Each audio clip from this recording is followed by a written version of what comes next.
कि जो हारी हुई बाजी को जीतता है उसको सिकंदर कहते हैं और जो जीती हुई बाजी को हारे उसे भूपेंद्र सिंह जी हुड्डा कहते हैं। जेजेपी की मैं बात कहूँ तो उन्होंने अपने पांव खुद काट लिए। चौटाला परिवार में काफ़ी मतभेद देखे जाते हैं, तो क्या लगता है कि दोबारा से परिवार एकजुट होगा? चित्रा सरवारा जी को एक बात कही थी, एक इंटरव्यू के दौरान मैं उनके साथ थी, मैंने ये कहा था, मैंने कहा कांग्रेस से बच के रहना। आज जो किरण चौधरी जी की हालात है और जो शैलजा जी की हालात है उसको देख के मुझे नहीं लगता कि आपको टिकट मिलेगी। मैंने तो ये सुना है कि जो बोलता है उसके बेर बिकते हैं और जो चुप रहता है उसके बादाम भी पड़े रह जाते हैं। बीजेपी पार्टी का एक मकसद है गुलाम तैयार करना, वो पपेट जो है वो बन के रह जाते हैं। जो कांग्रेस पार्टी के नेता दम भरते थे कि हमने किसानी के लिए लड़ाई लड़ी, आज कहाँ गए?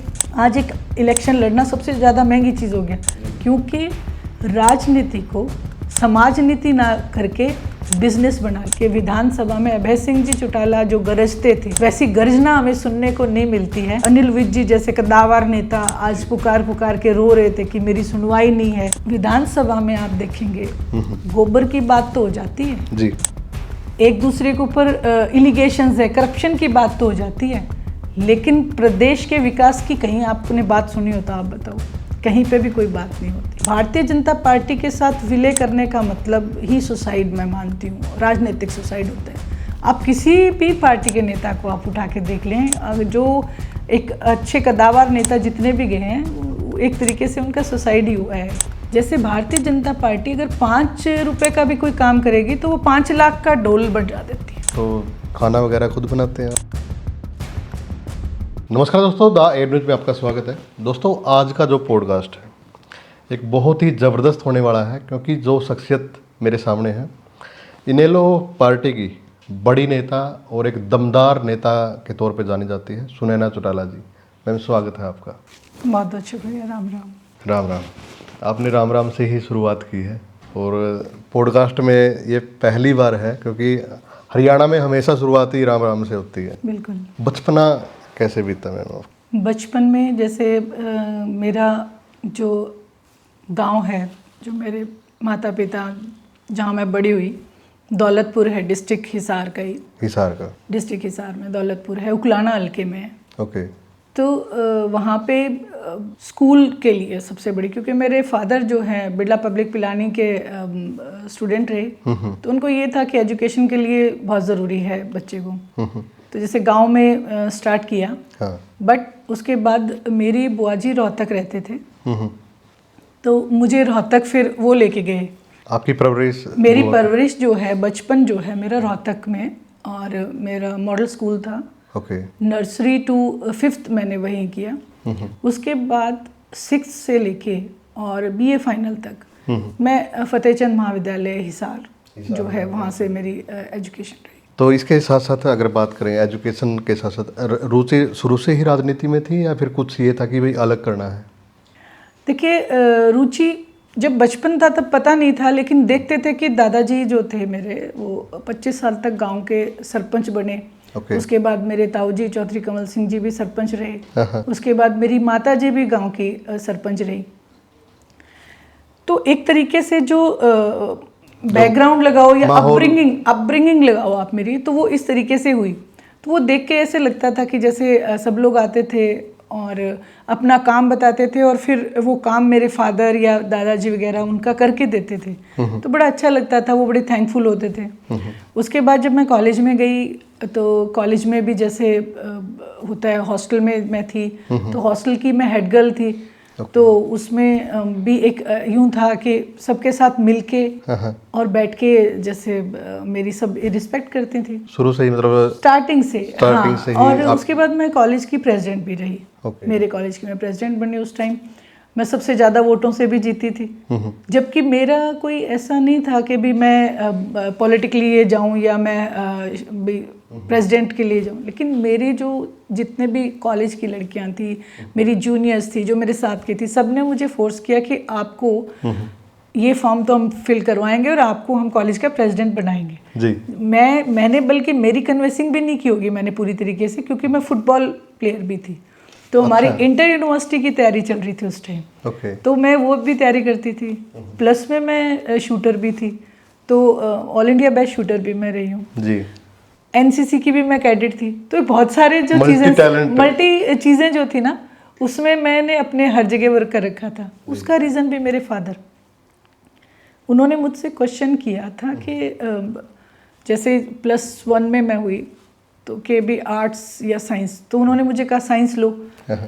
तो आई वॉज के पापा साइंस की तो बुक्स मैंने देखा है, मेरी जो सीनियर्स देखे हैं मैंने, वो बड़ी मोटी बुक्स हैं जी। तो मतलब मुझे उनसे डर लग रहा है। मैंने कहा क्या कर, तो उन्होंने कहा कोई दिक्कत नहीं है, अगर तुम आर्ट्स लेना चाहते हो तो मुझे फिर ऑलराउंडर परफॉर्मेंस चाहिए। मतलब उनका एक तरीका था तो ये सब चीज़ें मतलब थोड़ा सा प्रेशराइज करने का। तो मैंने कहा हाँ जी वो मैं दे दूँगी आपको जी। तो इसलिए मैंने हर जगह अपना, जैसे एनसीसी में भी, स्पोर्ट्स में भी, और इवन जो है मैं ठीक स्टडी में भी ठीक थी। मतलब ऐसा नहीं कि स्पोर्ट्स के बच्चे डल होते, मैं ठीक थी जी। और मेरी तैयारी थी, मुझे लॉ करने की तैयारी थी। तो इसलिए मैं सोच रही थी कि मैं ना अपना परसेंटेज पूरी रखूं और ताकि मेरा डीयू में एडमिशन हो जी। तो ये इस तरीके से जो था कॉलेज लाइफ में भी अच्छा रहा और स्कूलिंग भी अच्छा रहा। तो कोई परिवार में कोई गहरा प्रभाव किसने छोड़ा, दादाजी ने या फिर पिताजी ने, कि ये चीज़ कुछ ऐसा कर दिया कि आपने थोड़ा ये हो गया कि ये चीज़ करनी पड़ेगी? देखिए मेरे दादाजी से भी बहुत कुछ सीखा और फादर साहब का बहुत बड़ा रोल मैं मानती हूँ, क्योंकि उन्होंने कभी भी, जैसे मैं एक गर्ल चाइल्ड थी तो उन्होंने हमें कभी ऐसे ट्रीट नहीं किया। उन्होंने जो अपब्रिंगिंग की वो मेरे ब्रदर के साथ हमारी एक जैसी की। अमूमन जो टाइम था पहले, अब तो खैर बहुत चेंजेस हैं, लेकिन उस वक्त क्या था कि बेटियों और बेटे में थोड़ा डिफरेंस रखते थे, लेकिन उन्होंने कभी नहीं रखा। इवन उन्होंने हमें ज़्यादा बूस्टअप किया। और मैंने आपको बताया कॉलेज का जो इलेक्शन जो मैंने लड़ा, वो भी मेरे फादर वहाँ गए हुए थे और उन्होंने मेरे को कहा बावली बेटी तू क्यों नहीं लड़ेगी चुनाव, इसमें फॉर्म फिल कर तू और चुनाव लड़। तो उनको बड़ा एक ये था कि ठीक है मेरी बेटियां भी आगे जाएं, मेरा बेटा भी आगे जाए, लेकिन बेटियों के ऊपर उन्होंने बहुत तवज्जो दिया। तो उनका बड़ा गहरा प्रभाव, और एक उनका जो मैं देखती थी, किसी को उन्होंने ना नहीं की कभी भी। उसके बाद जब मैं कॉलेज में आई, उसके बाद जो पॉलिटिकल जो मैंने देखा, तो आदरणीय चौधरी देवीलाल जी एक बहुत बड़े आदर्श, और उनका जो मैंने रुतबा, जो नाम, मैं बड़ी फ़ैन उनकी रही हूँ। हाँ बिल्कुल। तो सक्रिय राजनीति में फिर आप जैसे चौटाला परिवार में आ गए, तो सक्रिय राजनीति में आप कब सक्रिय हुए? देखिए पार्टी का विघटन हुआ, उसके बाद 2018 में आदरणीय अभय सिंह जी चौटाला ने मुझे ये महिला की जिम्मेवारी जो दी कि हमें, क्योंकि मकसद तो एक ही था, आदरणीय चौधरी ओम प्रकाश जी चौटाला के संघर्ष को आगे बढ़ाना है। तो इसलिए मैं 2018 से आप सक्रिय राजनीति में रहे। तो फिर जो चूक हुई कहीं ना कहीं 2019 का चुनाव था, लेकिन ये था कि इनेलो आ रही है, तो फिर कहाँ चूक आपको लगती है? ये एक टीस है अब भी ये चीज़ें? बिल्कुल डेफिनेटली है जी ये, और एक मेरे अंदर नहीं, ये एक जितने भी कार्यकर्ता इंडियन नेशनल लोकदल के, आज हर एक कार्यकर्ता के मन में ये मलाल है, क्योंकि बहुत मेहनती अगर कार्यकर्ता, आप किसी भी पार्टी के अगर एनालाइज करोगे जी, तो सबसे मेहनती अगर कार्यकर्ता किसी का है तो वो इंडियन नेशनल लोकदल पार्टी का है। ग्राउंड पे रह के काम करना, मैंने तो परिवर्तन यात्रा के दौरान ऐसे भी हमारे कार्यकर्ता देखे हैं कि चप्पल चाहे टूटी हुई है, लेकिन भाग के लोगों को इकट्ठा करना, आदरणीय चौधरी देवीलाल जी की, चौधरी ओम प्रकाश जी चौटाला की नीतियों के बारे में उनको बताना, तो सबसे बड़ा जो मलाल है वो कार्यकर्ता के दिल में है जी। कुछ जो हमें छोड़ के गए, जैसे जेजेपी पार्टी बनी थी, जो आज वहाँ चले गए, आज वो भी बड़े दुखी हैं। उन्होंने भी ये बात बड़े दुख से कही कि हमें नहीं पता था कि इतना बड़ा नुकसान हरियाणा प्रदेश को इस गलती के कारण हो जाएगा। तो आज वो भी वापसी पे हैं। और देखिए, मैं तो कहती हूँ भगवान ना करे किसी का भी परिवार टूटे, और इस तरीके से हरियाणा प्रदेश के लोगों का जो नुकसान हुआ, एक ही कोशिश है कि उसकी कैसे भरपाई हो। इनेलो कहाँ पे खड़ी है मौजूदा स्थिति की अगर बात करें तो? कहाँ पे आप देख रहे हैं इनेलो को इस टाइम? देखिए, अगर आप खुद एक पत्रकार हैं, अगर आप गौर से देखेंगे, एनालाइज करेंगे कुछ भी, तो पिछले प्लान में भी विपक्ष की भूमिका इंडियन नेशनल लोकदल, बेशक चाहे एक विधायक थे आदरणीय अभय सिंह जी चौटाला, लेकिन विपक्ष की भूमिका में इंडियन नेशनल लोकदल थी। आज भी अगर आप विधानसभा में देखेंगे तो अगर विपक्ष की कोई भूमिका निभा रहा है तो वो इंडियन नेशनल लोकदल है। इंडियन नेशनल लोकदल पार्टी का एक ही ध्येय है कि लोगों की आवाज़ को उठाना जी। वो अपना जो कर्तव्य है लोगों के प्रति वो बखूबी निभाते हैं, बेशक चाहे हमारे एक विधायक हो, बेशक आज चाहे हमारे 2 विधायक हो, कोई कितने भी विधायक हो, लेकिन मकसद सिंपल सा और जो ध्येय है हरियाणा प्रदेश के जो दबे कुचले लोग हैं उनको ऊपर लेके आना और उनकी आवाज़ को उठाना। 2024 का चुनाव हुआ तो फिर इससे क्या कुछ सीखने को मिला आप लोगों को कि आगे क्या कुछ प्लानिंग होनी चाहिए, क्या कुछ कमियां रही हैं 2024 के चुनाव में? जी, मैं ये तो आपने बिल्कुल सही क्वेश्चन किया मुझसे, क्योंकि मैं पहले सुनती थी सिर्फ एक्टिव पॉलिटिक्स में आने से पहले जी। कि राजनीति में कभी हार नहीं होती, हाँ। या तो जीत होती है या तो फिर सीख होती है जी। और जो ये चुनाव गया इसमें जीत मेरी नहीं हुई, लेकिन सीख बहुत कुछ मिली, बहुत सारी चीज़ें जो हैं सीखने को मिली। और सबसे बड़ी सीख एक ही मिली कि जो पिछला चुनाव, जो कारण आपने पूछे इंडियन नेशनल लोकदल का, इंडियन नेशनल लोकदल का कार्यकर्ता जो है वो मजबूती से खड़ा था, लेकिन आम जो धारणा जो थी किसान आंदोलन में आप देखें हिंदुस्तान में सिर्फ एक विधायक का इस्तीफा होता है, आदरणीय अभय सिंह जी चौटाला जी। ये एक कोई छोटी बात नहीं थी, लेकिन हमारी, मैं ये मानती हूँ कि हमने डोल नहीं बजाया। जैसे भारतीय जनता पार्टी अगर 5 रुपए का भी कोई काम करेगी तो वो 5 लाख का डोल बजा देती है जी। आम आदमी पार्टी का भी सेम सिस्टम है, लेकिन हमने क्या किया, हमने सोचा कि जो एक बड़ों ने सीख दे नेकी कर दरिया में डाल के, हमने उस चीज़ को गाया नहीं, ढोल नहीं बजाया, हमने सिर्फ कहा कि हमने अपना कर्तव्य किया। अभय सिंह जी चौटाला ने कहा कि अगर मेरे दादा, लोगों ने मुझसे उम्मीद की है, आदरणीय चौधरी देवीलाल जी, अगर इस जगह होते तो वो क्या करते, उन्होंने वही किया, उनको नज़र में रख के किया कि अगर दादाजी होते ये करते तो मुझे भी ये करना चाहिए। तो उन्होंने इस्तीफा दिया और उस इस्तीफे का इम्पैक्ट इतना बड़ा था कि जो हमने गाया नहीं, लेकिन इम्पैक्ट इतना बड़ा था कि उन्हें 3 काले कानून वापस लेने पड़े और प्रधानमंत्री जी ने माफ़ी मांगी कि मुझसे गलती हुई जी। आज मौजूदा स्थिति देखें आप, आज कल ही की बात है जी, डल्लेवाल और जितने भी किसान नेता थे उनको धक्के से उठा लिया गया है और जेसीबी से अब सारे बॉर्डर खोले जा रहे हैं। कहने का मेरा मकसद एक ही है कि आज क्या विधानसभा में जो कांग्रेस पार्टी के नेता दम भरते थे कि हमने किसानी के लिए लड़ाई लड़ी, आज कहाँ गए? आम आदमी पार्टी कहाँ गई? इंडियन नेशनल लोकदल को आप जहाँ देखोगे आज भी वही है। आज भी किसान की बात अगर कोई करता है तो इंडियन नेशनल लोकदल पार्टी करती है जी। और जो आपने कहा कमी, मैं उसी पे आऊँगी वापस। पिछले चुनाव में एक बड़ी धारणा जो तथाकथित, मैं कहूँगी, मैं आम किसान की बात बिल्कुल नहीं करूँगी, तथाकथित कुछ नेता ऐसे थे जो प्लांटेड थे कांग्रेस के। उन्होंने ये तो नहीं कहा कि सीधे सीधे के कांग्रेस को वोट दे दो, क्योंकि वो इस स्टेज पे आके वो ये कहते थे कि ये गैर राजनीतिक स्टेज है, लेकिन उन्होंने वाया ओके कि बीजेपी को हराना है तो कांग्रेस को वोट डालो। कांग्रेस के लिए उन्होंने काम किया।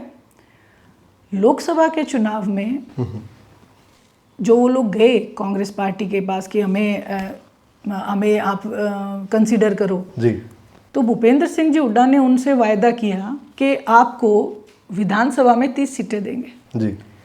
तो जो किसान थे उन्होंने मैनिपुलेट करना शुरू कर दिया आम किसानों के ज़रिए, और भी बीजेपी को हराना है तो कांग्रेस को वोट डाल दो, जबकि एक निर्दलीय भी बीजेपी को हरा सकता था, इंडियन नेशनल लोकदल भी बीजेपी को हरा सकती थी। वोट तो जनता का था जी। ये तो कोई बात नहीं, एक धारणा बना दी पूरे हरियाणा प्रदेश में। फिर प्लांटेड नेता आप कह रहे हो तो ये कौन थे, कैसे? बहुत सारे थे। जैसे कि आपने चढ़ूनी जी का तो बयान ही सुन लिया होगा कि हमने कांग्रेस के लिए ग्राउंड बनाया, ये उनके बयान थे जी। ऐसे और भी बहुत सारे थे उन्हीं के नीचे काम करने वाले, जब पहले इकट्ठे थे, अब तो खैर आपस में झगड़ा हो गया। जो इसमें आम जो किसान था ना उसका बड़ा नुकसान हो गया जी, क्योंकि शहादत दी तो आम किसान ने दी। 750 हमारे किसानों की शहादत हुई है, ये छोटी बात नहीं थी, लेकिन उसको फिर हमने राजनीतिक रंग दे दिया। आज उसके बाद क्या हुआ कि जब विधानसभा का चुनाव आया जी, तो वो भी ठगा सा महसूस करने लगे, क्योंकि कांग्रेस के बड़े नेताओं की तो आदत थी हर एक को तबकी दे रखी थी। विधानसभा चुनाव में जब उनके साथ धोखा हुआ, अब वो जाएं तो जाएं कहाँ। फिर उन्होंने लिबरल छोड़ दिया कि हम तो किसी का कुछ नहीं कहते। यानी कि ये जो नुकसान जो हुआ हरियाणा प्रदेश का कांग्रेस पार्टी की वजह से, आज भारतीय जनता पार्टी सत्ता में है और पहले जेजेपी की वजह से सत्ता में थी। भारतीय जनता पार्टी का अगर आप देखेंगे वोट परसेंट तो बहुत थोड़े मार्जिन से वो हैं, और लेकिन ये बात मैं ज़रूर कहूँगी कि ये हरियाणा प्रदेश का बड़ा दुर्भाग्य कि जो विपक्ष के नाम के ऊपर बैठे थे वही धोखा करके चले गए। जी, हरियाणा की राजनीति में अगर बात करें महिलाओं की, तो फिर सम्मान मिलता है महिलाओं को आज भी ऐसे ही? सीएम साहब जो सैनी साहब हैं, उन्होंने जब चुनाव के दौरान वायदा किया था कि 2100 रुपये महिलाओं को देंगे, सभी महिलाओं को देंगे। वायदे तो खैर बहुत सारे भारतीय जनता पार्टी ने किए हैं, लेकिन इम्प्लीमेंट नहीं होते वो जी। और महिला की अगर मैं बात करूं तो पीछे बड़ौली जी का भी एक बड़ा किस्सा आया था सामने। उससे पहले जंतर मंतर पे हमारे देश की बेटियां बैठी रही थी, तो इससे हम अंदाज़ा लगा सकते हैं कि महिला शक्ति को कितना सम्मान ये लोग दे रहे हैं जी। लेकिन आज भी कुछ उम्मीद थी बजट के दौरान कि भाई कुछ महिलाओं के लिए होगा अच्छा, लेकिन फिर से वही एक, मैं कहती हूँ ना, मीठी गोली देके छोड़ दिया कि प्रावधान लेके तो आगे, लेकिन उसमें भी उन्होंने कैटेगराइज कर दिया कि किसको मिलेगा और किसको नहीं मिलेगा। लेकिन महिला आज वहीं फिर से ठगा हुआ बैठी है, ठगी हुई अपने आप को महसूस कर रही है। तो महिलाओं के लिए मौजूदा गवर्नमेंट में अभी तक तो कुछ ऐसा है नहीं, लेकिन मैं ये प्रार्थना करना चाहूँगी कि महिलाओं को भी कंसीडर किया जाए। तो बजट पे आपका क्या कुछ लगता है, जो 2025 का बजट आया है वो सही है या फिर उसमें कमियां हैं? अगर आप बजट को गौर से देखेंगे तो बजट जो है शर्माएदारों के लिए है, जो कि ये भारतीय जनता पार्टी की पॉलिसी है। किसान का तो कर्जा माफ़ नहीं होता, लेकिन जो बड़े बड़े उद्योगपति हैं उनके कर्जे माफ़ कर दिए जाते हैं।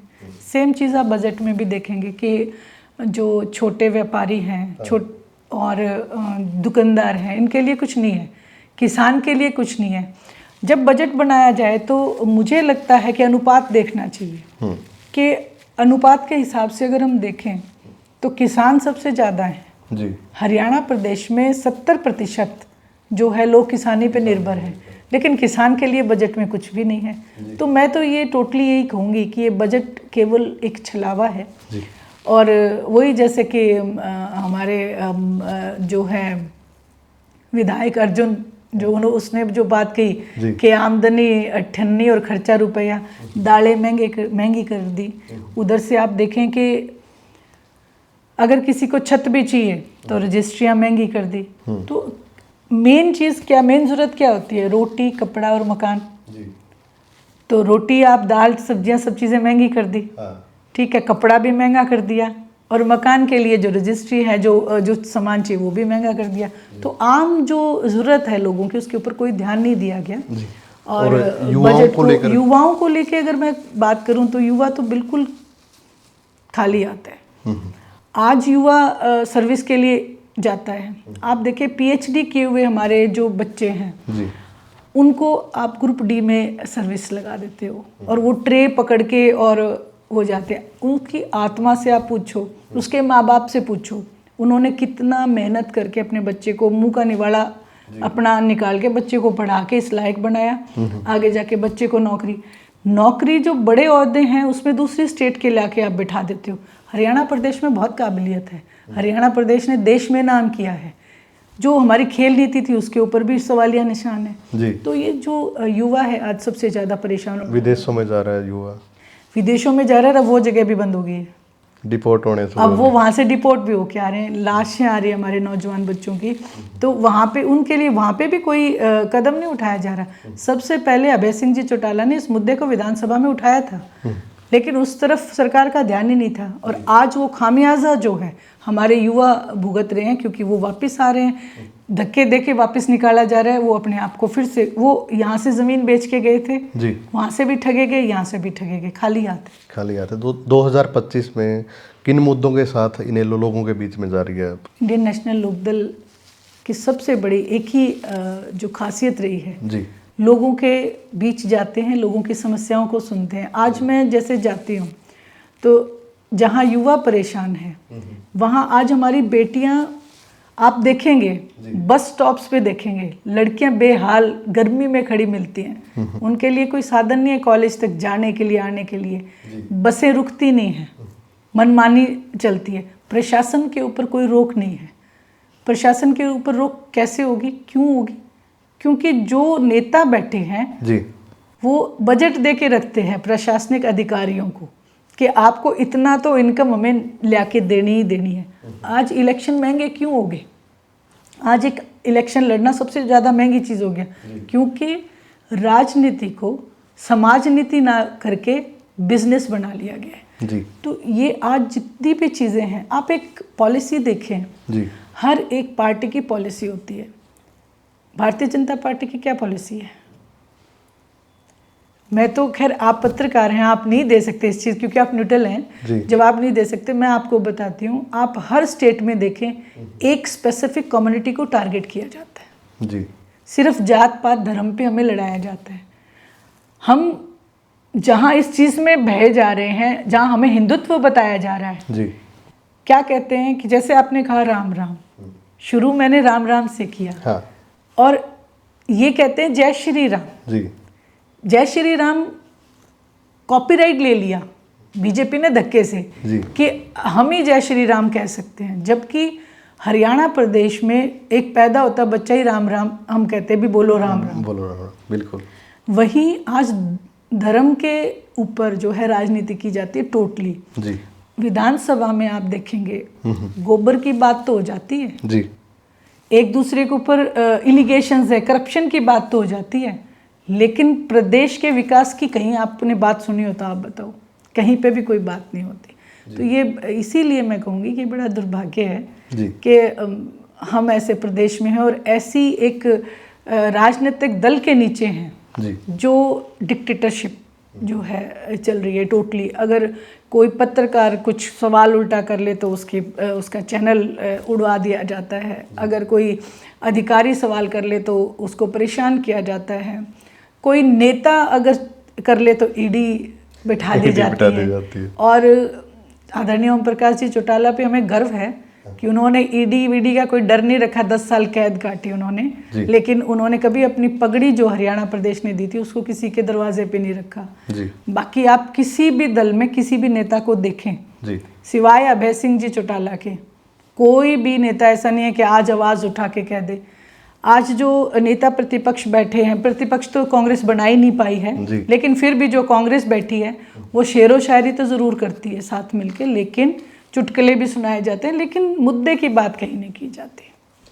जी, सोशल मीडिया पे इनेलो कोई ऐसा जैसे एक्टिव है या फिर आने वाला क्या प्लान रहेगा, क्योंकि सोशल मीडिया एक बड़ा प्लेटफॉर्म बन चुका है? बिल्कुल, सोशल मीडिया के लिए भी मैं यही कहूँगी कि मैं यही कहूँगी, जैसे पत्रकार भाई आप लोग जो हैं, जो पूरा रिसर्च करके पूरा वर्क करके न्यूट्रल बात को दिखाते हैं, लेकिन अमूमन जो क्या है, इन्होंने वही बात है, एक बंदूक का पहरा जो है बैठा रखा है। और सोशल मीडिया टीम जो है इंडियन नेशनल लोकदल की, नो डाउट मैं कहूँगी अभी हम थोड़ा पीछे हैं, लेकिन जैसे मैंने आपको कहा कि हमने ढोल नहीं बजाया, अब हम भी वो ढोल बजाना सीखेंगे। जो हमारे सच्चे काम किए हुए हैं अभय सिंह जी ने, आदरणीय ओम प्रकाश जी चौटाला ने, चौधरी देवीलाल जी ने, हम उसको रिकॉल करेंगे और सोशल मीडिया के माध्यम से जन जन तक उस आवाज़ को पहुंचाने का काम करेंगे। चौटाला परिवार में काफ़ी मतभेद देखे जाते हैं, तो क्या लगता है कि दोबारा से परिवार एकजुट होगा, उनके साथ गठबंधन हो सकता है? देखिए, जहाँ सामाजिक तौर के ऊपर अगर मैं ये बात कहूँ तो सामाजिक तौर के ऊपर तो बहुत सारी रहते हैं, लूपहोल्स रहते हैं कि भी चलो हो जाए, लेकिन अगर आप राजनीतिक महत्वाकांक्षा में जब उलझ जाते हैं तो ये संभावनाएं कम होती चली जाती हैं। आज राजनीति में इतना बड़ा वो कदम उठा चुके हैं कि आदरणीय चौधरी ओम प्रकाश जी चौटाला ने भी उसको झेला है। उन्होंने सिर्फ एक ही बात कही थी कि मेरा वर्कर ना पिसे, ना मारा जाए, और वो वर्कर कहीं ना कहीं हमारा बहुत परेशान हुआ है।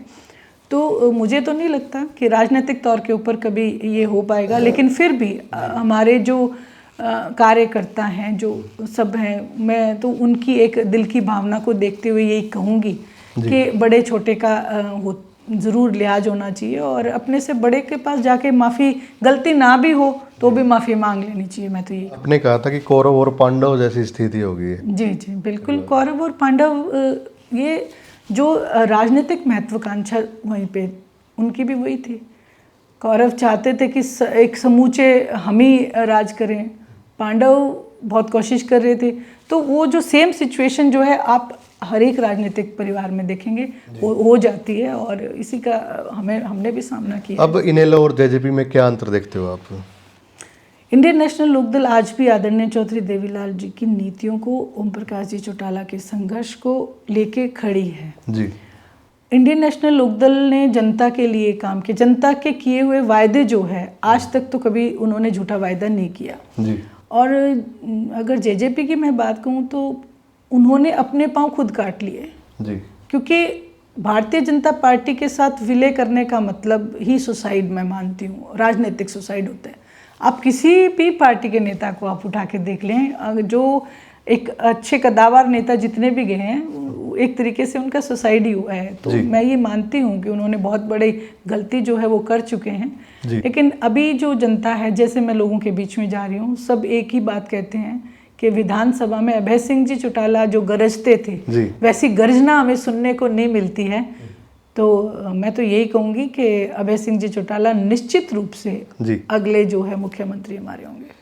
चौधरी देवीलाल जी की जो विचारधारा थी तो उसको कितना बचाया जा रहा है राजनीति की नज़र से? आज कोई ना कोई एक, जैसे मैं बुढ़ापा पेंशन की अगर बात करूं, जो एक बहुत बड़ा वरदान जो हमारे बुजुर्गों के लिए आदरणीय चौधरी देवीलाल जी ने शुरू किया था, आप देखें आज उनके इनकम के आधार पे उनकी क्या है कि पेंशन काटी जा रही है। बहुत बुजुर्गों की पेंशन काट दी गई, एक बहुत बड़ा धोखा है।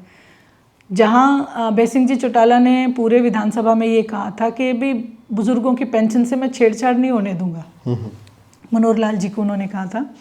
लेकिन फिर भी ये जो गवर्नमेंट है ये चाहती है कि बुजुर्गों की पेंशन को भी काट दिया जाए। अभी मैं एक डॉक्यूमेंट्री देख रही थी कि एक स्कीम लेके आना चाह रही है गवर्नमेंट कि जो बुजुर्ग हैं उनकी पेंशन के लिए युवा जो है, जिस युवा अवस्था में ही आप कुछ ना कुछ पे करो, कुछ ना कुछ जमा पूंजी करनी शुरू कर दो ताकि आपको बुढ़ापे में अच्छी पेंशन मिल सके। ये सिर्फ एक छलावा बुजुर्गों की पेंशन को बंद करने का है। और वहीं अगर आप देखेंगे कि जच्चा बच्चा की स्कीम वो तो जैसे गायब ही हो गई है। और जैसे उन्होंने एक कन्यादान राशि शुरू की थी, उसको ऊपर भी जो है कई सारे, वही मैं कहूँगी फिर से कि आपके 4 व्हीलर है आपके नाम तो आपके नहीं मिलेगी। ऐसे ही आप सेम देखेंगे कि जिस समय हरियाणा प्रदेश के चुनाव होने थे उस समय तो हमारा हरियाणा प्रदेश इतना गरीब हो गया था कि हमारे बिना मांगे कार्ड बन गए थे, बीपीएल के कार्ड सबके बना दिए गए थे। लेकिन जैसे चुनाव हो गया प्रदेश फिर से इतना गरीब हो गया कि सबके बीपीएल के कार्ड काटे जा रहे हैं। किसी को कह रहे तेरे नाम व्हीकल है, किसी को कह रहे तेरे नाम लैंड है, किसी को कह रहे तेरे नाम तो पक्का घर है। तो ये जो चीज़ें हैं इन सब को जो आम जनता है उनको समझना पड़ेगा।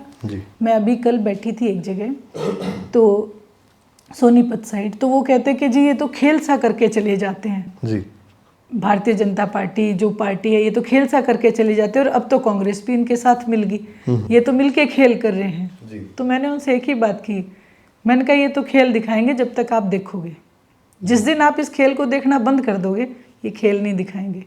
तो आप लोग सच्चाई का चश्मा लगाओ ताकि हरियाणा प्रदेश का भला हो सके। हरियाणा की राजनीति में अगर महिलाओं की बात करें, जो भी विधायक या फिर मंत्री है, तो उनको सही जगह मिल रही है? आपको क्या लगता है उनको सही जगह बैठी है वो आज की तारीख? ये तो वही बेहतर बता सकती हैं कि वो कितने संतुष्ट हैं कितने नहीं हैं। लेकिन जहाँ तक मैं मानती हूँ, मैंने चित्रा सरवारा जी को एक बात कही थी, एक इंटरव्यू के दौरान मैं उनके साथ थी। मैंने ये कहा था, मैंने कहा कांग्रेस से बच के रहना। आज जो किरण चौधरी जी की हालात है और जो शैलजा जी की हालात है उसको देख के मुझे नहीं लगता कि आपको टिकट मिलेगी, तो उनको नहीं मिली। सेम चीज़ अगर भारतीय जनता पार्टी के आप देखेंगे तो आप देखें कितनी टिकट दी है और कितना मान सम्मान क्या पद दिए जा रहे हैं, जबकि अभी तो 33% भी लागू हो गया है। होपफुली कि अगले आने वाले चुनाव में महिलाओं की भागीदारी ज़्यादा से ज़्यादा रहे। लेकिन इंडियन नेशनल लोकदल के लिए मैं आपको ये कह सकती हूँ कि यहाँ पे प्राथमिकता कितनी है ये महिलाओं को? प्राथमिकता दी जाती है, और आज जो मैं हूँ आपके सामने बैठी हूँ ये उसी वजह से है कि पार्टी ने मुझे प्राथमिकता दी और मान सम्मान जो है दिया, और महिलाओं के लिए सोच दी कि महिलाओं के लिए मंच सजाएं और वहाँ से महिलाएं अपनी व्यथा को बता पाएं। जी, आपने हिसार का चुनाव लड़ा है, तो सामने जयप्रकाश जी थे, तो उनको आप कैसे देखते हैं? अब सांसद भी हैं हिसार से। देखिए, मैं ज़्यादा कोई किसी के ऊपर छींटा किसी या टिप्पणी नहीं करना चाहती, लेकिन पहले भी वो सांसद रहे थे, और जब मैं हिसार के लोगों के पास गई तो उन्होंने कहा कि एक भी काम नहीं कराया, एक भी पत्थर कहीं पे भी नहीं लगाया, और वही सेम सिचुएशन आज है। सिर्फ बोलने से या दूसरे के ऊपर छींटा किसी करने से काम नहीं होते हैं।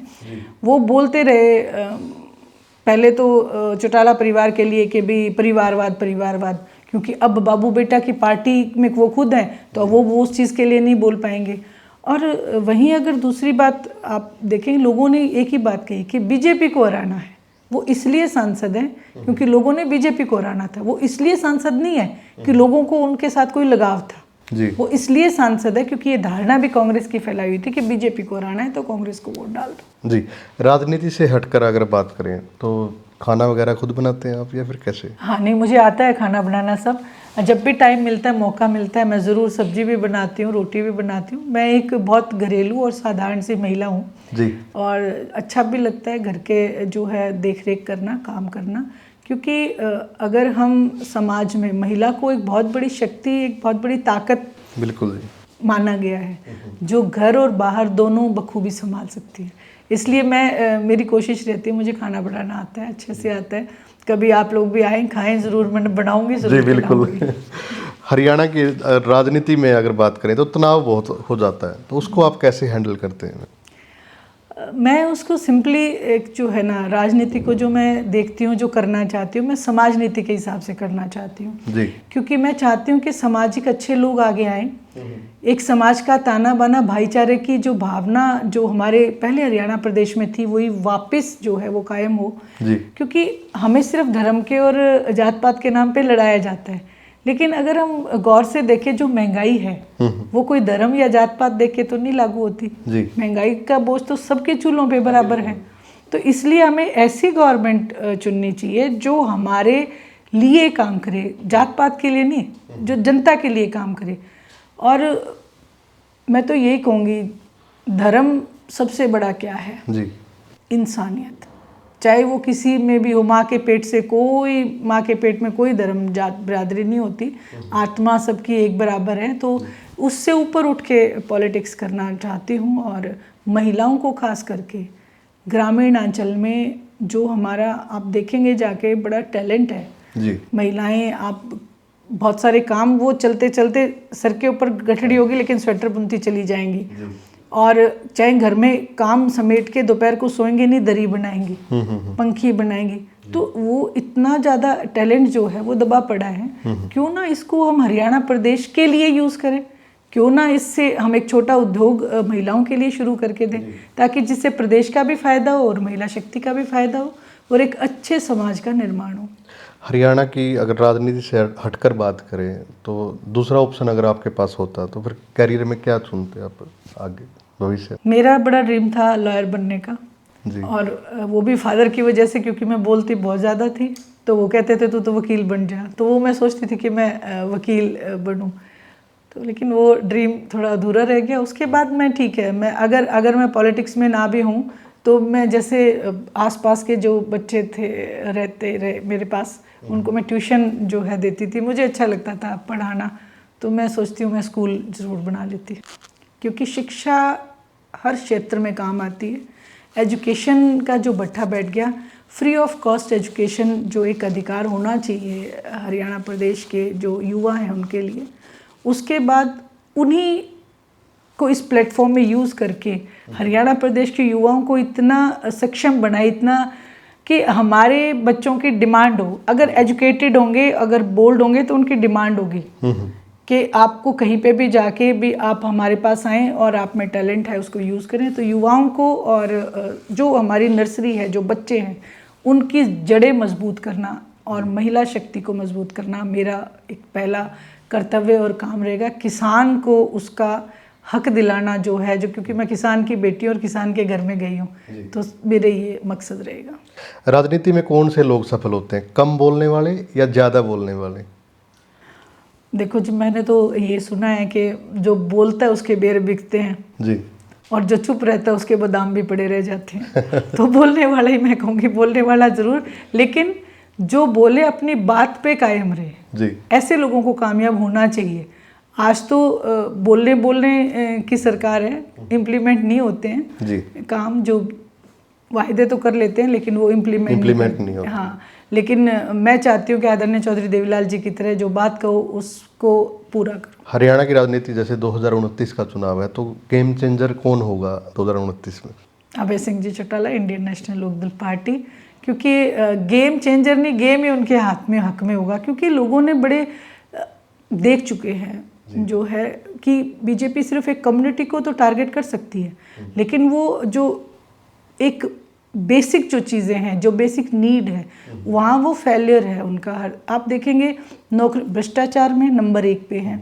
नौकरियों के नाम के ऊपर कितने कितने अटैचियाँ और कितने कितने नोट आज पकड़े जाते हैं।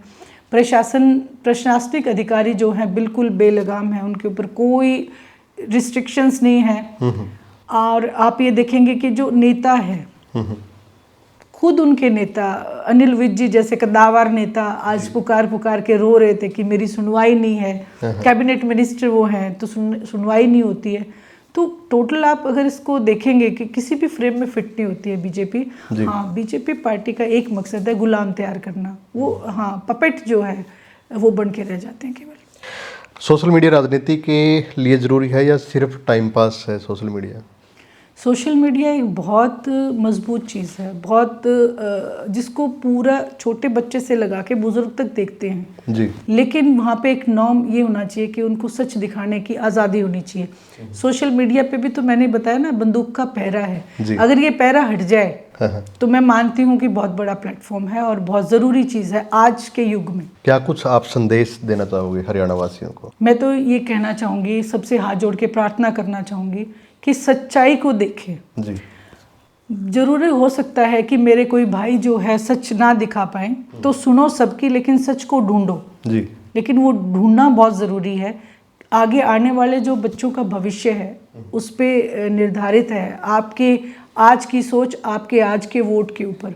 आप ये देखें कि अगर गलती से भी गलती हो जाती है तो उसको खामियाजा पीढ़ियों को भुगतना पड़ता है। जी, आज जो लोग हैं जात पात धर्म बिरादरी में, मैं कहूँगी इस सब चीज़ से ऊपर उठ के सब चीज़ों को छोड़ें, सिर्फ काम को देख के वोट दें, ताकि जो काम आप लोगों के लिए करे वही आपके वोट का अधिकारी हो, ना कि कोई जात या बिरादरी।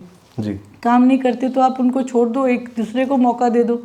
और सबसे बड़ी चीज़ जो आपने मुझे मेरे दिमाग से निकल गया था, सबसे बड़ी चीज़ मुख्यमंत्री बनते मैं एक चीज़ करूँगी, कॉलेजेस में इलेक्शंस बहुत ज़रूरी हैं। क्योंकि आज जो बंसी लाल जी ने जो बंद कर दिया था सिस्टम, वो बहुत, मैं इस चीज़ को बेशक वो बहुत अच्छे नेता रहे और बहुत अच्छे कदावर नेता रहे, बहुत रिस्पेक्ट मैं उनकी करती हूँ, लेकिन जो कॉलेज के इलेक्शंस का जो डिसीजन था उसमें पॉलिटिकल बहुत लॉस हुआ है, क्योंकि हमें एक युवा सोच का नेता नहीं मिल पा रहा। आज जितने नेता हैं आप देखेंगे वो बुजुर्ग हैं, कभी किसी पार्टी में चले जाते हैं, कभी किसी पार्टी में चले जाते हैं, लेकिन एक नई सोच का युवा नेता नहीं मिलता। कहा ये गया था कि भाई कॉलेज में इलेक्शन से दंगे होते हैं और मतलब बहुत ज़्यादा आपस में लड़ाइयाँ होती, क्या आज नहीं है? जी, आज नशे की तरफ है और कितने सारे दंगे जो वैसे भी हो जाते हैं। मैं खुद का अगर उदाहरण दूं आपको, तो मैं जब 10वीं में थी तो मैंने ये सोचा था कि कॉलेज के प्रेसिडेंट के लिए क्या क्या चीज़ें होती हैं। जी, तो मैंने सिर्फ अपनी इमेज पे काम किया। एक इमेज आपकी, चाहे आप प्रेसिडेंट हैं या नहीं है जी, लेकिन आपकी इमेज जो है वो बहुत बड़ी चीज़ है। आप इमेज पे काम करते हैं, तो जब आपके पास कोई टारगेट ही नहीं है जी, तो आप कैसे काम करेंगे? आज जो युवा लड़के हैं उनको चाहिए होता है भी मैं प्रेसिडेंट बनूं या कोई मुझे नॉमिनेट करे, जैसे ये बहुत अच्छी चीज़ है जी। एक जैसे हम एक इंजीनियर बनाते हैं, जैसे वो इंजीनियरिंग लाइन में जाके वो वर्क करता है ना, जी। पढ़ाई करता है उसके ऊपर, तो वैसे ही एक नेता बनने के लिए भी तो इमेज पे काम करेगा वो, तो क्यों ना अच्छा नेता भी बनाया जाए, तो इसमें हर्ज क्या है। तो वो भी मैं एक ज़रूर चाहूँगी कि युवाओं के लिए ये बात ज़रूर होनी चाहिए, कॉलेज में इलेक्शन ज़रूर होनी चाहिए, वो अपने कॉलेज की जितनी भी समस्याएं हैं उनको उजागर कर सके। आज कॉलेज में, यूनिवर्सिटीज़ में कोई जाता ही नहीं है। हमारे टाइम में तो हम बुला के लेके आते थे, जो एमएलए होते थे उनको लेके आते थे, हम कॉलेज की दिक्कत बताते थे और उसको सॉल्व भी करवाते थे। तो ये सब चीज़ें हैं। अर्जुन चौटाला ने कल विधानसभा में बोला है कि विपक्ष की भूमिका तो इनेलो ही निभा रही है। बिल्कुल, मैंने खुद भी आपसे यही कहा कि जनता की आवाज़ उठाना विपक्ष का काम होता है। और पिछली बार भी हमारा विपक्ष हमेशा कमज़ोर रहा, शेरो शायरी करता रहा और चुटकुला गोष्ठी होती रही। अभी भी आप देखेंगे तो वही हो रहा है। अब तो ऐसा हाल है कि विपक्ष नहीं, खुद एक ही पार्टी के नेता एक दूसरे के ऊपर छींटा कसी करें, कभी गोबर की बात कर देते हैं, कभी भ्रष्टाचार की बात कर देते हैं, फिर बीच में कोई और, जैसे आप देखेंगे कि कल परसों ढांडा जो है वो भी बोल रहे थे, वो भी काफ़ी इशू बना था। तो विधानसभा में मैच्योरिटी की कमी नज़र आती है। अगर 2024 के चुनाव की बात करें तो भूपेंद्र सिंह हुड्डा का क्या कुछ आप देखते हैं, क्या कुछ जैसे लोगों के अंदर चर्चा है या फिर सरकार नहीं आ पाई, क्या आप पूरा जो अगर 2024 के चुनाव को देखें क्या लगता है आपको?